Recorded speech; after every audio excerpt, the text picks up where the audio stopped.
Hoje nós vamos falar sobre uma história que tem na Bíblia. É uma história desafiante. Eu já tive muito medo dessa história. Hoje acho que compreendo um pouquinho mais. E o versículo base que vai ser usado será Gálatas capítulo 1, versículo 8, que diz assim: mas, ainda que nós mesmos ou um anjo do céu vos pregasse outro evangelho, além do que já vos pregamos, seja anátema. Anátema quer dizer seja proscrito, seja maldito, seja separado. Então, o que esse versículo está nos querendo dizer é que o evangelho, ele foi escrito, está aqui nessa Bíblia, e se até mesmo um anjo que possa nos aparecer e dizer que não é bem como está escrito aqui, Paulo está nos exortando: seja maldito, seja separado, seja deixado de lado. Não confie nessa versão diferente do que está aqui. Baseado nisso, nós vamos então olhar a história do homem de Deus que está lá em 1 de Reis 13. Todo o capítulo 13, ele vai do versículo 1 até o versículo 34, trata dessa história, mas eu vou apenas citar alguns versículos. Começamos então com o 1 de Reis, capítulo 13, verso 1 e 2, que diz assim: eis que, por ordem do Senhor, veio de Judá a Betel um homem de Deus, e Jeroboão estava junto ao altar para queimar incenso. E o homem clamou contra o altar, por ordem do Senhor, dizendo: altar, altar, assim diz o Senhor, eis que um filho nascerá à casa de Davi, cujo nome será Josias, o qual sacrificará sobre ti o sacerdócio dos altos, que sobre ti queima incenso, e ossos de homens se queimarão sobre ti. Pulando agora para o verso 7 ao 10, vemos o que está escrito assim: disse então o rei ao homem de Deus: vem comigo à minha casa e conforta-te, e dar-te-ei uma recompensa. Mas o homem de Deus respondeu ao rei: ainda que me desses metade da tua casa, não iria contigo, nem comeria pão, nem beberia água neste lugar. Porque assim me ordenou o Senhor pela sua palavra, dizendo: não comas pão, nem bebas água, nem voltes pelo caminho por onde vieste. Ele, pois, se foi por outro caminho e não voltou pelo caminho por onde viera Betel. Então, até aqui, quer dizer, nesses 10 versículos, ele está contando que esse homem foi chamado, enviado por Deus a Betel. Ele profetizou sobre o altar, estava ali junto ao altar o rei da época, Jeroboão, e o rei, pensem vocês, uma autoridade chamou o profeta para ir para a casa do rei. E o profeta falou: não, nem o chamado do rei ele não quis atender. Ou seja, ele estava firme no seu propósito de não violar a ordem do Senhor, que era não desviar pelo caminho. E não parar, não tomar água, nem comer pão. E não era para voltar por onde ele veio, era para voltar por outro caminho. Então ele resistiu ao convite do rei.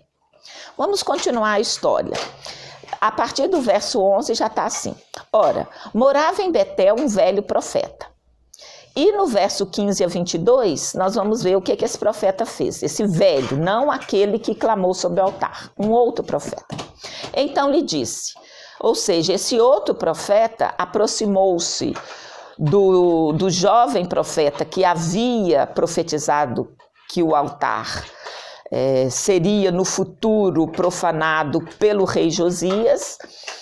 E o profeta velho chamou esse profeta novo e lhe disse: vem comigo à casa e come pão. Mas ele tornou: não posso voltar contigo, nem entrar em tua casa, nem tampouco comerei pão, nem beberei água contigo neste lugar, porque me foi mandado pela palavra do Senhor: ali não comas pão, nem bebas água, nem voltes pelo caminho por onde vieste. Respondeu-lhe o outro: Eu também sou profeta como tu. E um anjo me falou por ordem do Senhor, dizendo: faze-o voltar contigo à tua casa, para que coma pão e beba água. Mas mentia-lhe. Assim o homem voltou com ele, comeu pão em sua casa e bebeu água. Estando eles à mesa, a palavra do Senhor veio ao profeta velho, que eu tinha feito voltar, e ele clamou ao homem de Deus que viera de Judá, dizendo: assim diz o Senhor, porquanto fostes rebelde à ordem do Senhor, e não guardastes o mandamento que o Senhor teu Deus te mandara, mas voltastes e comeste pão e bebeste água, no lugar de que te dissera: não comas pão, nem bebas água, o teu cadáver não entrará no sepulcro de teus pais. Bom, triste essa história, né? Ela é um pouco... Eu sempre achei ela um pouco pesada, mas a gente vai percebendo com o tempo, com a experiência, que com a palavra de Deus a gente não brinca. Que quando Deus dá uma ordem, mesmo que apareça um profeta dizendo que um anjo falou, a gente tem que ficar na palavra, não escutar certas profecias. Hoje isso é muito importante porque é muito comum aparecer profecia por todos os lados. E as pessoas às vezes pervertem o que a palavra diz. Então vamos voltar um pouquinho para a palavra e ver que o que o profeta, os dois profetas, né, tanto o jovem quanto o profeta velho, disseram, aquilo foi cumprido.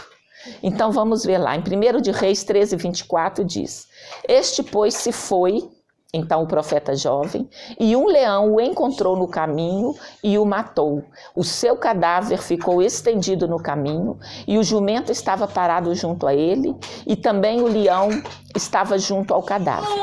Então o profeta velho, que fez desviar o profeta novo, dizendo uma mentira, que um anjo lhe tinha aparecido e ele mandou, né? Não, vem comigo, vem para minha casa, pode voltar comigo, foi um anjo que me falou.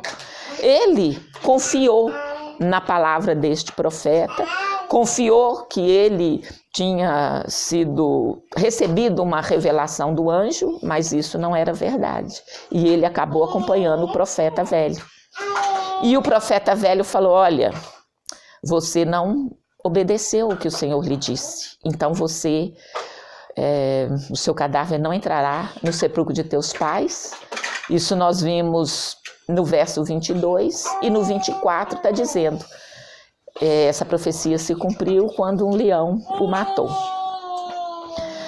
Agora, a profecia deste homem que morreu, contudo, ela não deixou de se cumprir, porque ele desobedeceu ao Senhor. Aquilo que ele tinha falado junto ao altar onde Jeroboão estava, aquilo se cumpriu, não deixou de se cumprir. Então, ele falou que ossos de homens seriam queimados ali. Antes do 2 de Reis, voltamos um pouquinho ao 1 de Reis 13, 32. Porque certamente se cumprirá o que, pela palavra do Senhor, clamou contra o altar que está em Betel, como também contra todas as casas dos altos que estão nas cidades de Samaria. Então o profeta jovem, ele foi a Betel e falou, porque muita idolatria era cometida ali, o rei e seus sacerdotes adoravam e sacrificavam naqueles altares, e o homem de Deus clamou: eis que um filho nascerá à casa de Davi, cujo nome será Josias, então que ele sacrificará sobre este altar os sacerdotes dos altos, que sobre ti queimem incenso, e ossos de homens se queimarão sobre ele. Então lá, quando passamos ao relato do profeta velho, em 1 de Reis 13, 32, o profeta velho diz: certamente cumprirá o que o profeta novo disse. Então, confirmou-se, né, a profecia do jovem, E lá em 2 de Reis 23, 16 e 17, aí nós vamos ver que esse rei que se levantou, chamado Josias, está claro aqui nesta narrativa que, e virando-se Josias, viu as sepulturas que estavam ali no monte e mandou tirar os ossos da sepultura e os queimou sobre aquele altar. E assim o profanou conforme a palavra do Senhor, proclamada pelo homem de Deus que predissera estas coisas. Então perguntou: que monumento é este que vejam? Responderam-lhe os homens da cidade: é a sepultura do homem de Deus que veio de Judá e predisse essas coisas que acabas de fazer contra este altar de Betel. Então, às vezes, o que a gente pode... algumas conclusões desta passagem, né? Os profetas, eles não foram identificados por nomes para não particularizar a situação.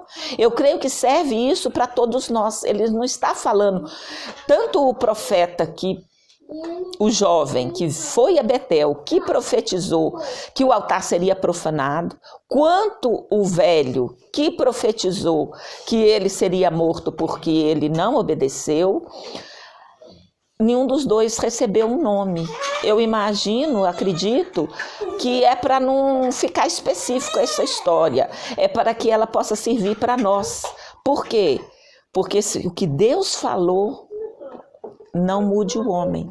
Que o homem não deve mudar aquilo que ele recebeu do Senhor. Outra conclusão é que tudo que tinha que ser dito já foi dito nas Escrituras. Então, as palavras ditas novas, elas não são na realidade novas, elas são reforços, lembranças e servem para nosso consolo. Aí a gente volta a Paulo, né, no Gálatas 1:8, que foi o primeiro versículo lido aqui nesta mensagem de hoje, onde Paulo fala: ainda que nós mesmos ou um anjo do céu vos pregasse outro evangelho, além do que já vos pregamos, seja anátema. Então, é uma palavra muito forte, porque nós devemos não deixar de ouvir nossos irmãos, pessoas que estão aí, mas não como palavra nova, como algo diferente daquilo.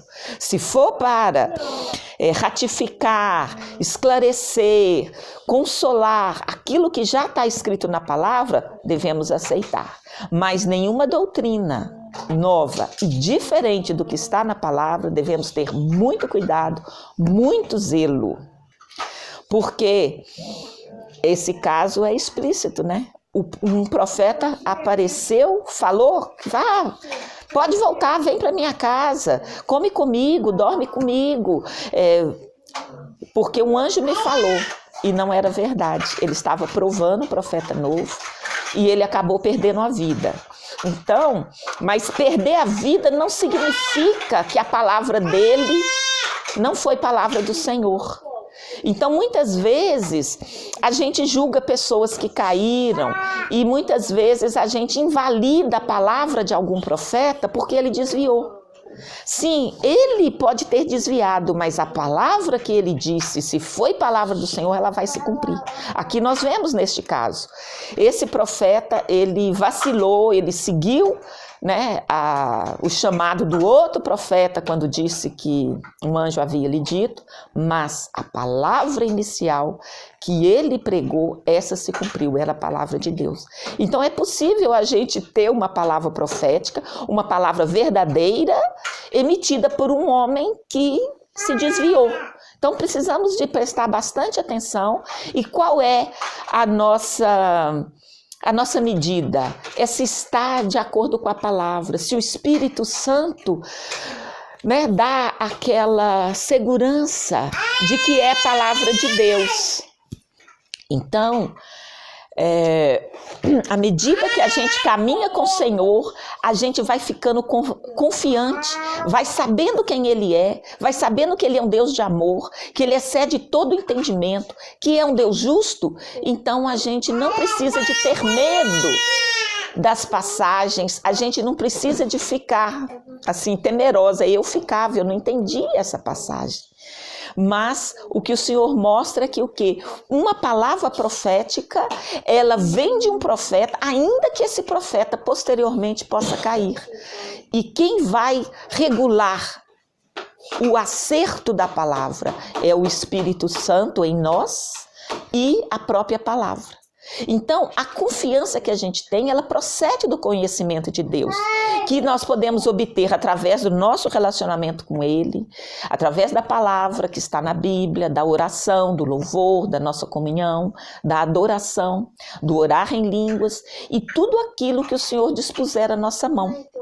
E quanto a nós andaremos firmes no Senhor, amando e confiando na palavra, confiando no Espírito Santo, que quando nós aceitamos Jesus, o que aconteceu? O nosso espírito foi recriado. Então nós temos agora o Espírito Santo de Deus em nós, que é um aio, que é aquele que nos dirige, que nos orienta o que devemos fazer na vida. Então que essa palavra sirva de orientação para nós, fiquemos firmes nas verdades já escritas, fiquemos firmes na comunhão com o Senhor, na confiança, no conhecer, no relacionar com o Senhor, porque isto é que é o caminho seguro. Confiar no Senhor é o caminho seguro. Confiar na palavra dele, e a gente só confia em quem nós conhecemos. Então, em nome de Jesus, que possamos continuar a amar, a conhecer, a confiar no nosso Deus. Não quer dizer que vamos isolar palavras de nossos irmãos, mas passar pelo crivo do Espírito Santo e pelo crivo das palavras que já foram escritas, já foram ditas, e tantos homens ao longo da história já analisaram essas palavras. Então, em nome de Jesus, tenhamos todos uma boa semana, confiante, sabendo que o nosso Deus é um Deus de amor, é um Deus que tem bons propósitos a nosso respeito, é um Deus que quer que tenhamos vida e vida em abundância. Então, o Senhor não quer nos matar, Ele quer nos direcionar, mas Ele precisa, ou nós precisamos, né, não ele, de exemplos talvez mais fortes para não ficarmos assim levianos e brincando com a palavra de Deus. Em nome de Jesus, tenhamos todos uma boa semana.